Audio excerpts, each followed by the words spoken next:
Rolling. All right. We're back with Dan Bailey. So, Dan, tell us a little bit about Innovate, how you hooked up with the Innovate competition team. I hooked up with Innovate just by kind of asking some questions about getting some of their products. I did most of that through Rogue. I've been sponsored by Rogue for a while and kind of got the connection through there that, hey, I really like your guys' stuff. So it was one of those situations where I kind of started leaning towards what they were offering, and then just kind of the conversation started from there, and they offered me an opportunity to be part of the team, and I gladly took it. All right. Yeah. So what's it mean to be an Innovate sponsored athlete? You work with them on product development, you work with them on new things they have coming out in the pipeline?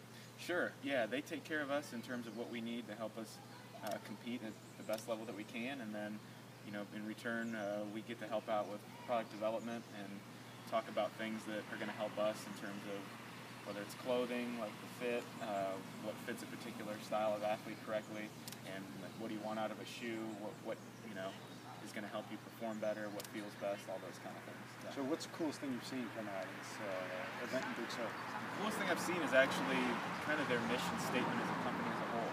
So just the way that they go about things, I think, is really impressive, really cool, and it's very focused on the individual athlete or the person that they're trying to serve. Okay. So let's turn over to the games. So last year you were 6th in the games, right? Yep. Okay. Oh no, 8th. Eighth. Okay. Yeah. So I'll give you a little bump on that. So going forward for this year for the games, now you've taken a new job in San Diego. Yep. Right? So now you're working with the Department of Defense, you told us before, right? Yes. So congratulations, big cross-country move. How's this going to affect your preparation for the games, and what's your focus going into the games? It makes things just a little bit more busy, but I really enjoy what I'm doing, so it's not that much of a distraction. I still have plenty of time to take care of any of the working out I need to prepare. Why don't you say a little bit about what you're doing? Folks may not know that. That's what I can. Okay, got it. For the Department of Defense. Okay, Yeah. got it. If we can edit some of that out, that'd be good. Okay, you got it. So, yeah, in preparation for this year, I'm just kind of excited for another year. It's a long year. It's a hard series of competition, but just looking to improve on my performance. Hopefully, get that #1 spot, and get the podium. All right. And you have any advice for aspiring games athletes, say folks who are right on the cusp, they're in regionals and so on? Everything seems to be getting more and more competitive every year. Yeah, for sure.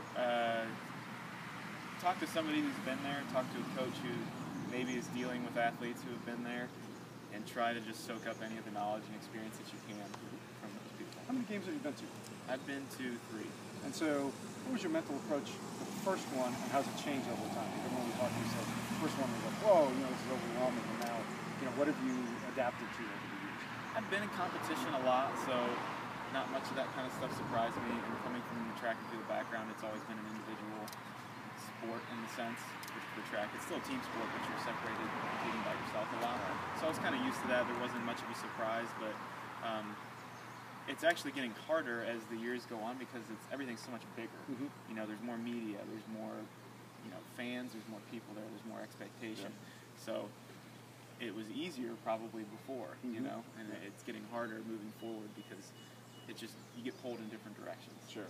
Sure. But it's also just part of the experience. It's part of the thing you enjoy. And then just turning back to the everyday CrossFitter, because the growth of the sport, there's so many new CrossFitters coming in.